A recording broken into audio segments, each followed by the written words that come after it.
Kogan, Man Cave Classroom. We are analyzing this document today. I don't know where I stole it from. It could either be the U.S. History of Regents or New Visions. But if we're definitely looking at the source, this is coming from the Missouri Bureau of Labor Statistics, 1899, and hopefully these numbers right here are popping out at you and making you ask, how, why, what the heck's going on here? Yeah.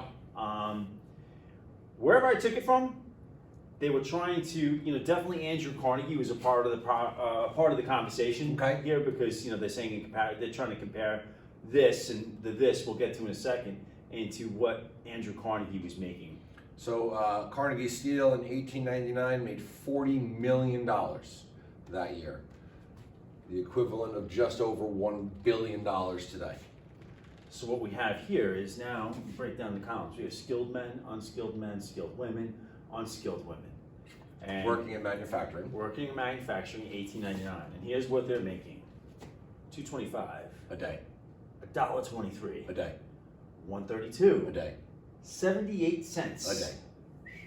Wow. So we see right here in comparison to 2021, there's the absence of labor laws. Yeah. The absence of equal pay. Yeah. There's definitely that. There's definitely, you can see one gender is making more. Mm-hmm. Now, if we look at that hourly wage rate now, 22 cents an hour. 12 cents an hour if you're unskilled. If you're an unskilled man, if you're an unskilled woman, you're making 8 cents an hour compared to the skilled woman who's making 13 cents. Yeah, and my eyes are drawn down here. And here we go. To make this daily rate, wow, you're expected to work 10 to 14 hours a day, 6 days a week. So again, you definitely know there's no labor law. 60 to 72 hours a week. Yeah. Whereas today, it's 8-hour days, 5 days a week, 40-hour work week. Anything over than that, you have to be paid overtime. Yep. Thanks to labor laws. Yes. Thanks to our labor movement. Yep. Why we celebrate Labor Day. Yep. And, to add this to help contextualize it, the skilled man was making $702 a year, the equivalent of $20,000 a year today. And $20,000 today. And this I believe anything less than $35,000, the federal government now deems that you're living below the poverty level. That's the point I was going to try and make as well, because I'm not sure what they're basing that off of, but we can assume that's within the last 5 years, and it's currently 2021, and that number is still very low. Yeah. For today, today if you're making $20,000 a year, and you have a family, you're going to struggle. Let's put it that way. So you're an unskilled woman. Let's say you're an Irish immigrant who immigrates to America. You get a job in a factory. You work 14 hours a day, 6 days a week. You're making $6,800 in our money a year. Now, if you were lucky enough to own a home, you got mortgage. Yep. You've got bills to pay. You've got mouths to feed, because chances are you have a large family. Sure. This is poverty wages that we're paying. If you celebrate Christmas, that tree is not going to be full. Yeah. All while the richest Americans right are raking in record profits.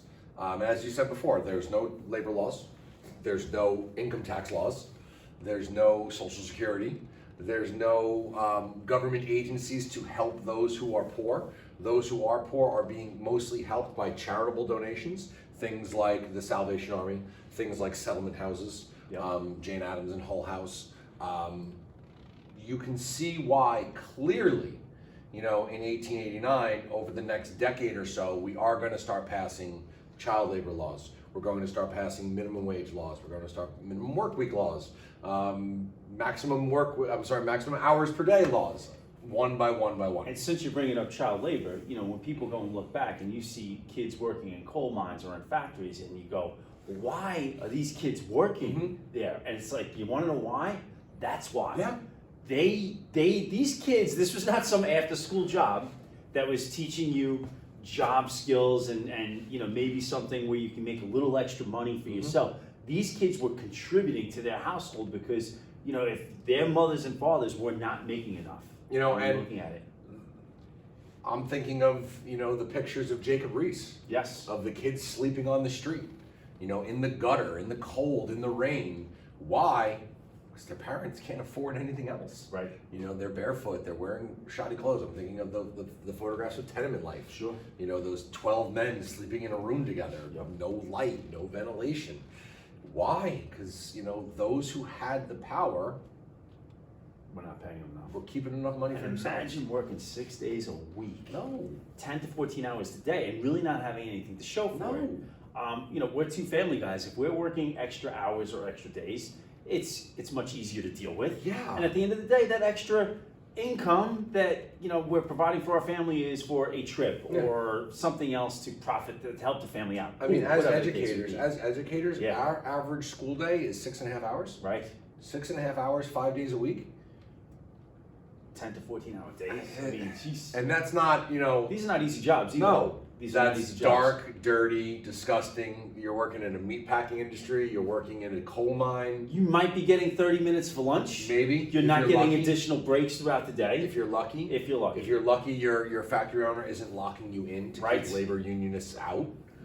Yeah, you're bringing up safety as well. These jobs were not safe. No. Not safe No. at all.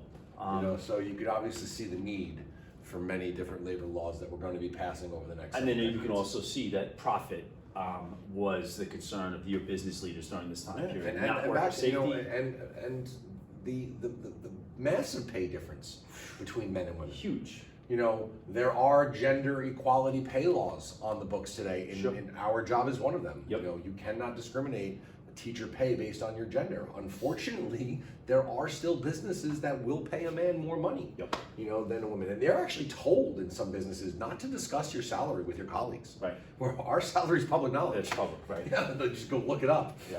So craziness, you know, and it makes your blood boil. It It does. really does. And the thing is that wherever I took this from, you know, they're using this to compare with Andrew Carnegie. Yeah. But, you know, again, this does, you know, we were able to spin off and kind of discuss some other things that were going on just based on what we were looking at here. You know, I'd love to do the math, and maybe if you're watching this, you could do the math for me. But if he made $1 billion that year, Yeah. how many unskilled women making $7,000 would it take to equal $1 billion? You know, divide 7,000 into Oh. $1 billion. I just would love to know that mathematical That formula. graphic would probably make you Yeah, sick. yeah. Oh. So. Gosh, anything else we need with this No. one? All right, the numbers kind of speak for themselves. Well, thank you for watching.